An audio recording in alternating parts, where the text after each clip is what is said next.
السلام علیکم ورحمت الله وبرکاته.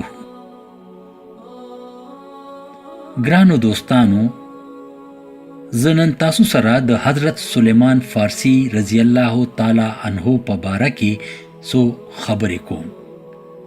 د هغې خپل نوم روسباو، د پلار نومي خشودان او د ایران په بدخشان صوبې کې راما هرمز ښار سره نږدې په جای نوي کلي کې پیدا شوی و.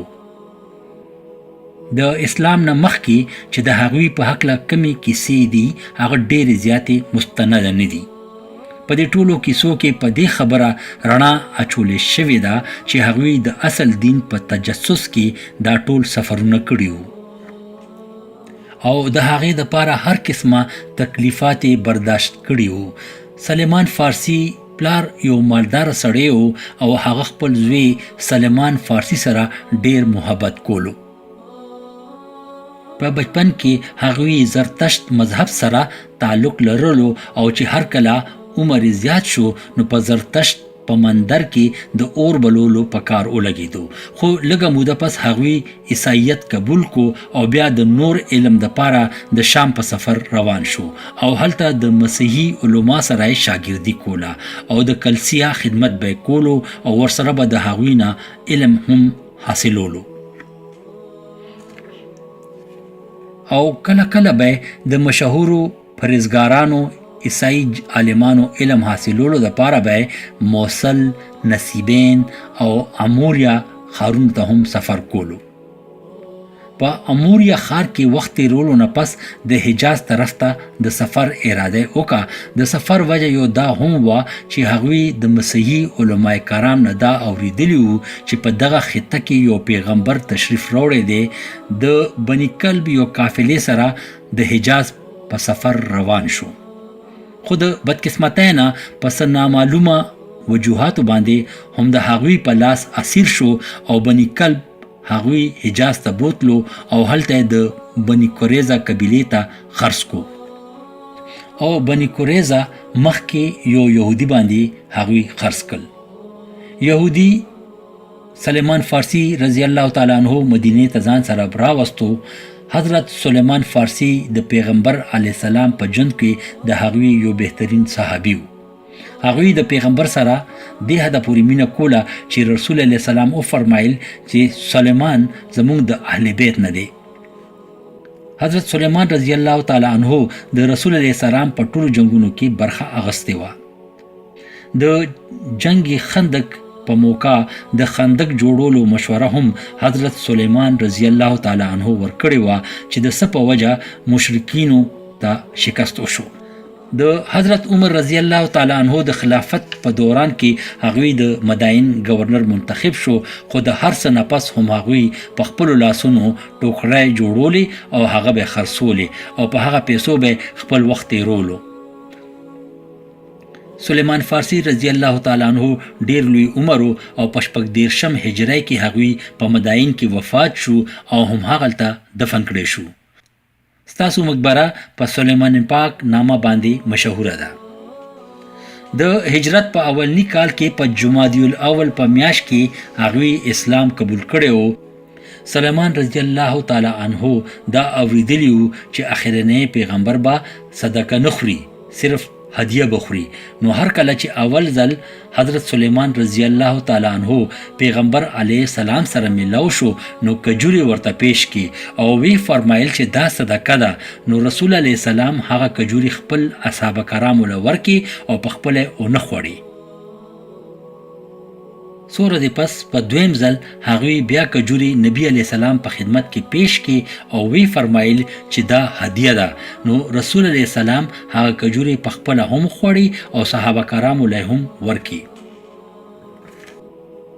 درېمې نښې کتلو دپاره حضرت سلیمان رضی الله تعالی عنه په یو جنازه کې رسول علیه السلام پسې شاته شاته روانو او غوښتل چې د نبی علیه السلام په شا باندې د نبوت مهر وګوري. رسول الله سلام ته پته و چې حضرت سلیمان څه کتل غواړي، نو هغې خپل شا مبارک نه کمیس اخوا کو چې دا رنګ سلیمان رضی الله تعالی عنه مهر وګوري.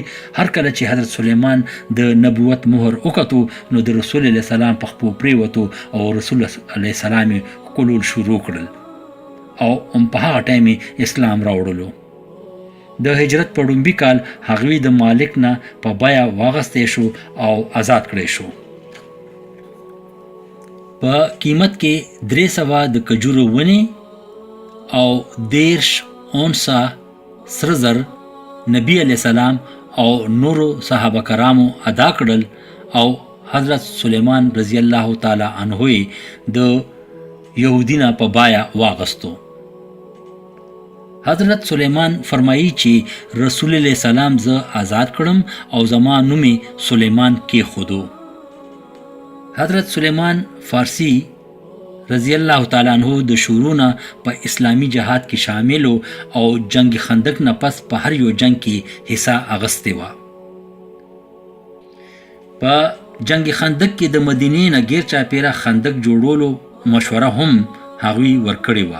بعض روایت مطابق د طائف په جنگ کې د منجنیق استعمالولو مشوره هم هغوی کړې و.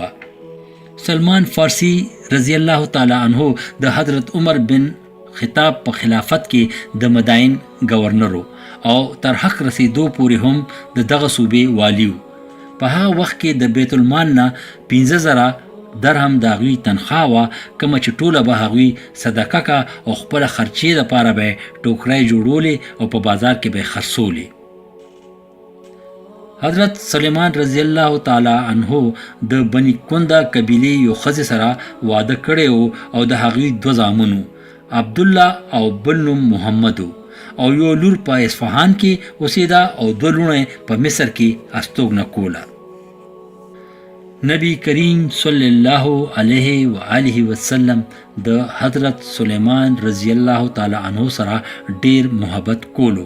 د جنگ خندق دوران کې مهاجرو ویل چې سلیمان فارسی به زمونږ ډله کې شاملیږي او انصارو ویل چې نه، سلیمان فارسی به مونږ سره وي.